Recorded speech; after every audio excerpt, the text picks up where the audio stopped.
place, a new home for a while. Let me feel alive. Hi guys!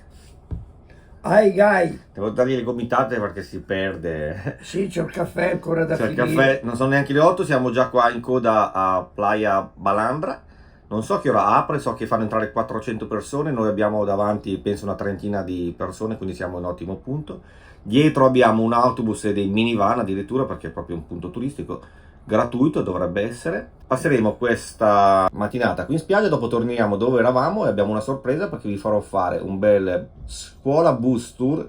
Ho conosciuto ieri il proprietario, un belga un po' pazzerello che vive a Malibu in California e vedrete, è strano ma è bello come bus, interessante. Però prima andiamo in spiaggia. Sì, venite anche voi in spiaggia, lì al parco, e pollice in su, quando vedete il film. Ah, sembra che abbia aperto, tra l'altro, guardate il video perché vedrete Padre Mario col costume nuovo. Oh già. Andiamo in spiaggia, a Tutto dopo. spelato. Ciao ciao ciao ciao.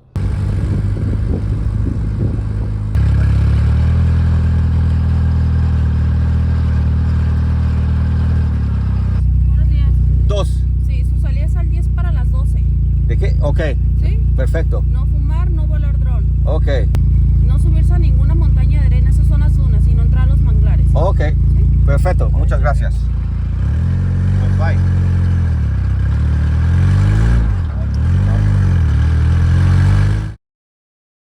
Siamo entrati in Playa Balandra, mi sembra un po' Phi Island in Thailandia, bella baia chiusa, acqua calma, bella sabbia, però è vietato fumare, non c'è internet, quindi Padre Mario sta già sclerando e noi dobbiamo uscire per mezzogiorno che c'è il cambio turno.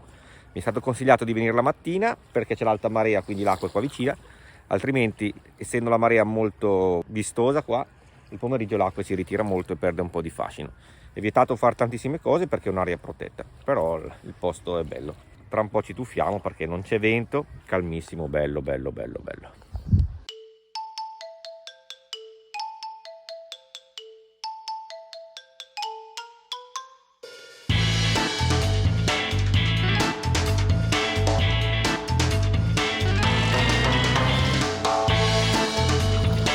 Guardate l'acqua che figata.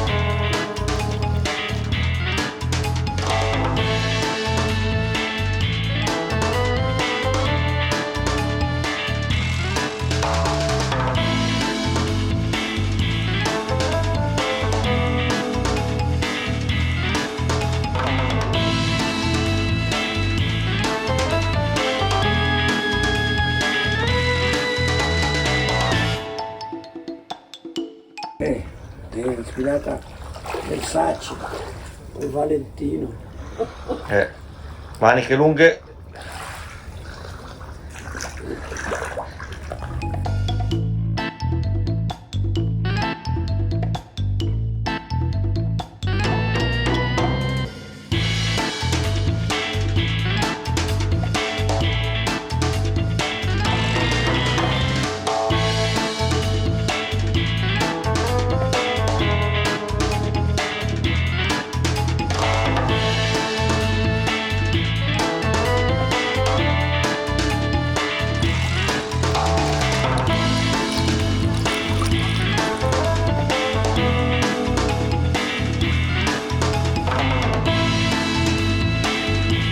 Quasi mezzogiorno e noi dobbiamo lasciare questa meraviglia alle mie spalle. Guardate che acqua, bellissima. Però è positivo questa cosa del limite di persone, almeno tutti possono godere, altrimenti penso che sarebbe troppo affollata perché è veramente uno spettacolo. In questa baia entra anche poco vento, l'acqua è quasi ovunque bassa, sabbia bianca che è una meraviglia. Se passate da queste parti ve la consiglio, ingresso gratuito, ombrelloni gratuiti, qua un pollice in su per la bassa California e i messicani. Noi torniamo al Tecolote dove eravamo ieri perché devo cucinare che ho fame e poi perché come vi ho promesso dobbiamo fare il tour allo Scuola bus che ha fatto dall'Oregon all'Argentina andata e ritorno in 7 mesi. Permesso. Allora, questa è la guida. Adesso è tutto chiuso. Bellissimo questo pugno. Lui è un artista, Voilà, well, my story, I travel since I'm very young. I sail around the world on my sailboat. I did all kind of stuff. I spent my life going to corporate events and motivate people and do shows, entertainment. One day I bought some buses for my business to do team building programs and for a client. And then I have no idea I'm going to do this. I kept one of the bus and I ran into French guy. We're traveling to Ushuaia. And they got me all excited about it, so I thought maybe I can do that with a bus, and I brought the bus to my house in Oregon, and then I got to it and started working and fixing it. I look online, all the YouTube channels, how people did their van and so on, and I'm pretty good doing things with my hands. I like it, and it was a long time I didn't do a project. It took me 3 months to fix the whole thing, and then I hit the road in a good timing because it was just before the COVID. So I was able to travel all the way to Ushuaia, come back. And then after that, I used my bus during the COVID to go travel around the United States since we were able to travel. And instead of getting confined in my house, here it is, the school bus. It was for a project I had for motivational speaking for corporate meeting, but it turned out being, it's a self-improvement project. Everybody's looking for something special to do in their life, and there is a time for everything. And when it's the time to do it, then you have to take action and go do it. So the school bus I never had when I went to school, and I decided to drive to the end of the world to discover everything I haven't seen yet, and perhaps discover myself in the process. So the trip was fast because to me, I didn't want to do that as a travel for a long time, and I basically drove down to Ushuaia and turned around all the way back to La Paz in about 7 months. But I've been using the bus for about 3 years on and off because I went home in between, do other thing, and got back to the bus. But basically traveling from Oregon down, you know, it's pretty fast, to Panama, I mean, and then across the border, so on. But, you know, most people do it in a few years project, but me, I didn't want to do it more. I didn't want to take more than 3 months to go there. At the beginning, I wanted to leave my bus and give it to a school over there. But you cannot do it because the paperwork, you know, it's a foreign bus, it's imported. So you have to bring it back to your country of origin. So I couldn't really give it away. They couldn't have do the paper for it, or I couldn't sell it as well. So I had to bring it back. I did the bus in three parts basically, because in the beginning it was a team building bus. It was all equipped to do painting parties. But so I transformed this bus first. That's why the seating and the sound system was made for the team building program for corporate meeting. But then after that, when I wanted to turn it into a traveling bus, I only developed the back of the bus to be like the sleeping quarters, and I wanted to keep this open to not change everything. So that's why I have the shower, the toilet, the bed, and the kitchen in that last portion of the bus. And this I wanted to kind of leave it like a lounging room and not transform everything. But it, you know, it's more like a man bus because it's not like kitchenette and look like a little woman home, you know. I didn't want to look like that. That's why I never would have done it with the RV. Then halfway through it, I was stuck with the COVID in outside in the desert, in the Nevada desert. We decided to stay by a huge lake for a few weeks. So I went to Home Depot, which is like a big construction material place, and I find this wood material all white. And I decided, oh, you know, I'm going to close the front of the bus because I didn't want to look the steering wheel and feel I'm sleeping in the back of a bus. So I started doing that, and then I redone pretty much the whole bus. But before, it was painted in different colors. So the bus had like 3-4 different life until it got to this. I think a big part of fixing it was the fun part of the project, because I live in the US for a long time. I had all kind of different car, and I've done all these different adventure traveling. And to me, it was not a big deal to travel with a car or a bus anymore. But the fact that I work and fix the bus, it was just a great experience, because that's a one-time thing. Everybody can go buy your RV ready to go, but you lose all that portion of discovering your capacity out of building things and learning new things. And then when something broke down, I know exactly where to find it.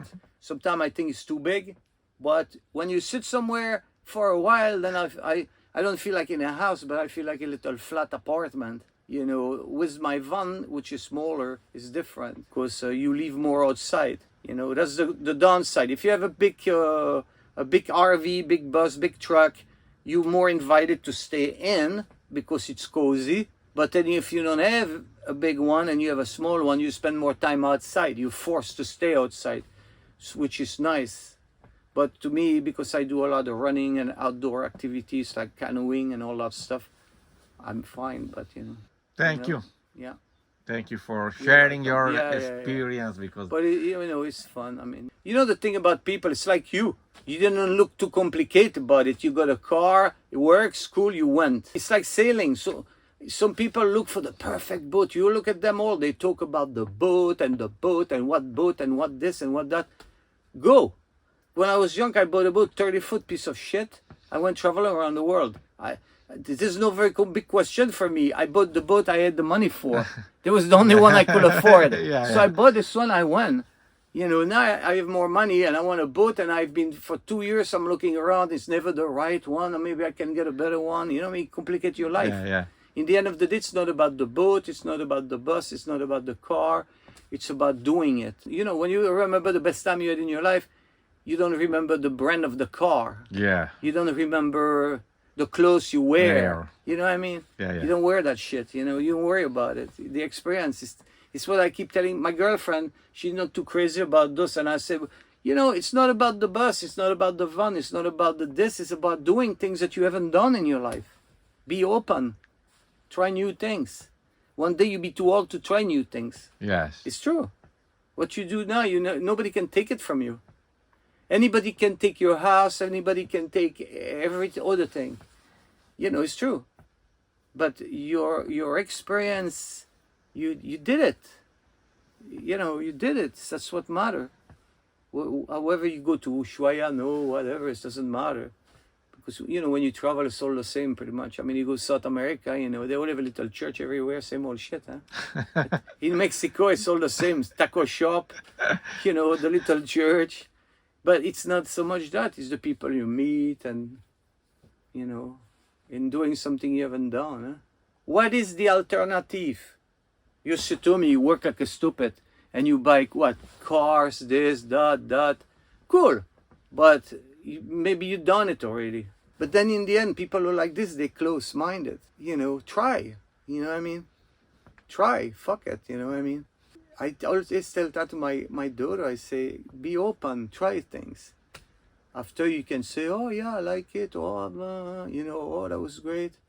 But too many people, they don't, huh? It's like you. They are afraid to try and to fail, you know, fail. You know, look, I think the main thing to people is that they worry way too fucking much what other people are gonna say about what they do. Yes, also this. Once you have not to worry about that shit, you're free, man. You do what you want. You piss where you want. You eat what you want. You do what you want. You do your life. You know, everybody has a limit of doing something more risky or older, but it's not so much about doing risky. I mean, it's probably more risky to drive in Europe on the freeway than driving down here. People drive like crazy over there. You know, it's not so much that. You know, look at the Facebook and all that. People live for what other people are going to say about their thing, what they think. They get up in the morning and they're like, oh, what are they going to say? You know, who cares?